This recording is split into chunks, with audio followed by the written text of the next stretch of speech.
युग बीते पर सत्य न बीता, सब हारा पर सत्य न हारा। यदि आपने अभी तक अंतिम अध्याय न देखा हो तो अंतिम अध्याय देखें।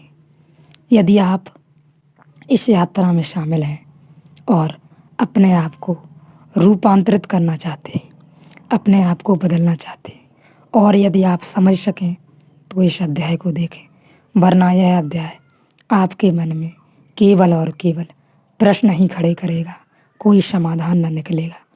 अपना समय व्यर्थ में व्यतीत न करें। यदि आप थोड़ा भी समझ पाए तो थोड़ी रूपांतरित हो सकेंगे। यह यात्रा केवल और केवल अंतरतम की यात्रा है, अपने भीतर उतर जाने की यात्रा है।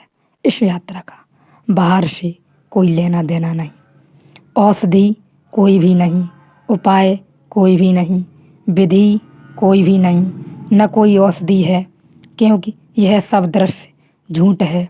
उस सिंह का भेड़ होना झूठ था, वह सारा दृश्य झूठ था। मैं एक अद्वैत शुद्ध चैतन्य रस हूँ। सुनो इस शब्द को, मैं एक अद्वैत शुद्ध चैतन्य रस हूँ। सभी दुख द्वैत से पैदा होते हैं। इस दुख से छुटकारे के लिए कोई औषधि नहीं है, क्योंकि सब झूठ है, सब स्वप्नवत है। मैं एक शुद्ध चैतन्य रस हूँ। यह गर्जना तुम्हारे भीतर उठेगी। इसे तुम पुनरुक्त मत करना, तुम सिर्फ समझना, तुम सिर्फ आँख खोलकर देखना, कान खोलकर सुनना। अष्टावक्र की गीता में कोई विधि नहीं है, यही उसकी महिमा है।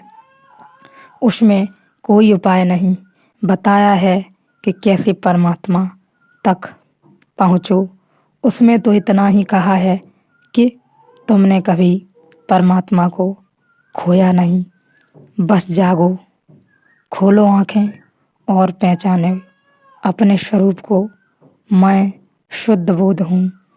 मुझसे अज्ञान के कारण उपाधि की कल्पना की गई है।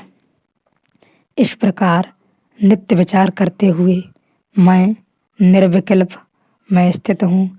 जिस क्षण तुम्हें दिखाई पड़ना शुरू हो जाएगा कि स्थिति क्या है, उस क्षण तुम छोड़ोगे नहीं। कुछ त्यागने को न बचेगा, सारा स्वप्न खो जाएगा। तुम सिर्फ एक अहोभाव से भरे रह जाओगे। अगर तुमने सोच विचार करके, तर्क से, चिंतन मनन से अपने को राजी कर लिया कि नहीं, यह सब स्वप्न है, तो इससे कुछ हल न होगा। यह तुम्हारी बौद्धिक धारणा नहीं होनी चाहिए, यह तुम्हारा अस्तित्वगत अनुभव होना चाहिए। मैंने सुना है मुल्ला नसरुद्दीन से उसकी एक पड़ोसी महिला ने कहा, 5 वर्ष पूर्व मेरा पति आलू खरीदने गया था, परंतु आज तक लौटा नहीं। बताइए मैं क्या करूं? मुल्ला ने खूब सोचा, सिर मारा, आंखें बंद की, बड़ा ध्यान लगाया, फिर बोला, ऐसा है, मेरी सलाह मानिए, आप गोभी पका लीजिए। 5 साल हो गए, पति आलू लेने गया था, नहीं लौटा, जाने दीजिए, आएगा, आप गोभी पका लीजिए, पका लें, और कोई सब्जी पका लें। महिला कुछ पूछ रही है, मुल्ला कुछ उत्तर दे रहा है।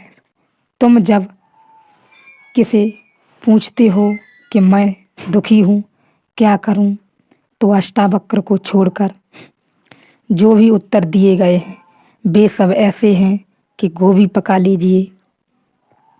कोई न कोई उपाय बताया जाता है कि यह उपाय कर लो, इस उपाय से सब ठीक हो जाएगा। उपाय से भ्रांति कटती नहीं। समझने की कोशिश करें। एक आदमी हिंसक है, वह सुनता है हिंसा बुरी है, हिंसा पाप, उसके मन में कभी भाव उठता है अहिंसक होने का, क्योंकि हिंसा पाप ही नहीं है, हिंसक को दुख भी देती है। जो दूसरों को दुख देना चाहते हैं, देने के पहले अपने को दुख दे लेता है। जो दूसरों को दुख देता है, वह देने के बाद भी उस दुख को भोगता रहता है। यह असंभव है कि दूसरे को हम दुख दें और खुद दुखी न हो जाएं। जो हम देंगे उसे हम अपने हृदय में पालना पड़ेगा, और जो हमने दिया है उसकी पश्चाताप की छाया हमें काटती रहेगी। तो जो आदमी हिंसक है वह धीरे धीरे अनुभव कर लेता है कि हिंसा है तो बुरी, लेकिन करूं क्या, अहिंसक कैसे बनूं, वह पूछता है अहिंसक कैसे बनूं। फिर उसे अहिंसक बनने की विधि बताने वाले लोग हैं।